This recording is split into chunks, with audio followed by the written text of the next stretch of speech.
Your show sucks.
Ladies and germs,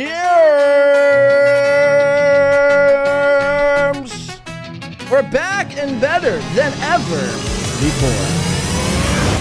Hi, howdy, I am your cancer patient, money-stealing host, John Jamingo. Merry Christmas and Happy New Year. What the fuck is up? Howdy, howdy, howdy. Everyone off your feet, please. Off your fucking feet, let's go! It's time to mosh, baby! It's time. Bazinga! What is going on? Alright, sorry, that had to be fixed. Shout the fuck out, what a show! I feel like I haven't been on in 97 years. It does feel like that. Again, we're rapidly approaching the new year. 2026 is staring us right in the face.